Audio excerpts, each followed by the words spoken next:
After weeks of protests, driving school instructors in Gauteng have claimed victory. They were unhappy with the new eNatus online license booking system, claiming it just wasn't working for them. But after some convincing, the Road Traffic Management Corporation has now relaxed security requirements on the system, which had somewhat limited their ability to make money. To explain these changes, we're joined now by Gauteng Transport MEC Jacob Mamabolo. Mr. Mamabolo, thank you so much for your time. We appreciate it. Just to confirm that things are now 100% back to normal at the driving license testing centers, and also just explain to us what the complaint was from the driving school instructors. Well, firstly, good morning to you and to all the viewers, and thanks for inviting me.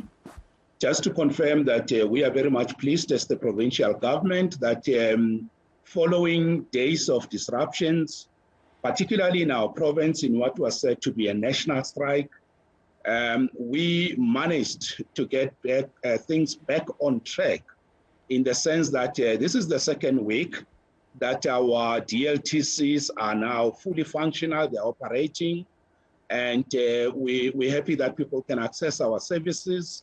And this followed an agreement that we signed with the driving schools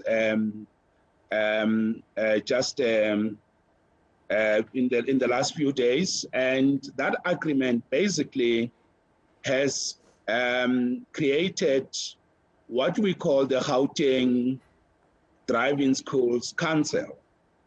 And the purpose of this council is precisely to address the grievance as you were talking about it. And the grievance of the driving schools is that whenever the Road Traffic Management Corporation, which is the national custodian of the eNatus system, and therefore the online booking system, effect changes on the online booking system, they are never consulted.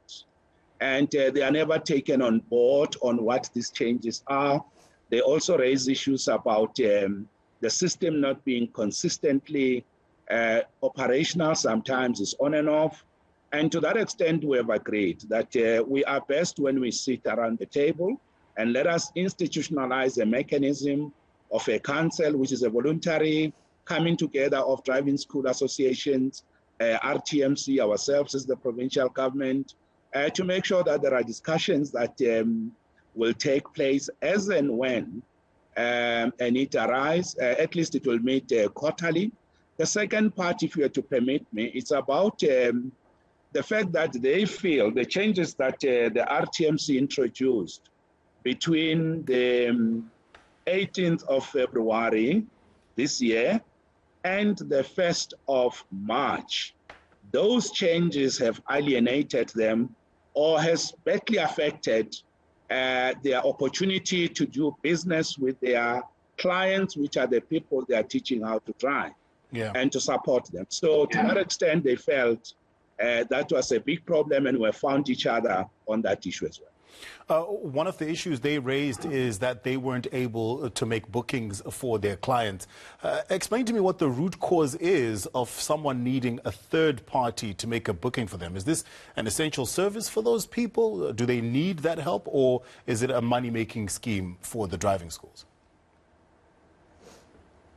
So what we recognized in the consultations was that driving schools are obviously involved in business, and they want to be able to service or support their clients by accessing the system, and that the RTMC has made a very strong case, which I think is very important, that on the eNatus system, they require what they call a driver's profile. In other words, these are the details of a driver, because they're saying that currently, when the driving schools register people, booking them on the system, the details that they end up putting on the system are not the details of the driver, but they end up putting the details of the driving schools. Now, when accidents happen, and they want to track and trace the driver, find out their details in the profile, that has proven to be very difficult. That is why they had to change and amend the system to get what they call the driver profile. On the other hand, the driving schools are saying the way it is configured and structured is that it completely alienates them from doing transactions and activities. And to that extent, it actually liquidates their businesses. So we have agreed that, okay, there are these two concerns. There's a best way in which we can do them. And we came with a win-win solution. The win-win will mean the RTMC will get its driver profiles, and the driving schools will be able to service their clients. And that's why the biggest part of it is we are creating what we call a digital corporate account. The driving school must register with us. We create a database on the e-notice system with the RTMC. They are allocated unique identity numbers. Their profile is there. They are known as driving schools. Then they can be given a digital corporate account on which they can service their clients, create a proper profile which a RTMC will prescribe. And that solution is going to come into effect on the 1st of July this year. RTMC must have rolled out that system, tested it, verified that it will work.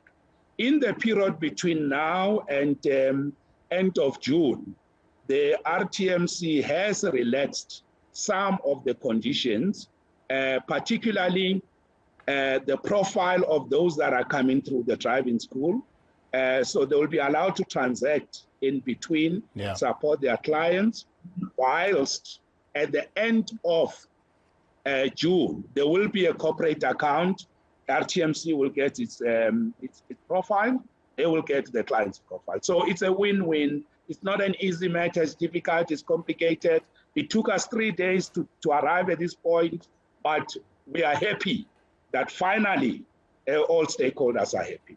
All right, MEC, we are all happy. It's good to see you all getting along. It took some time, but good to see you getting along. Thank you so much for your time, Gauteng Transport MEC Jacob Mamabolo, joining us on Newslink.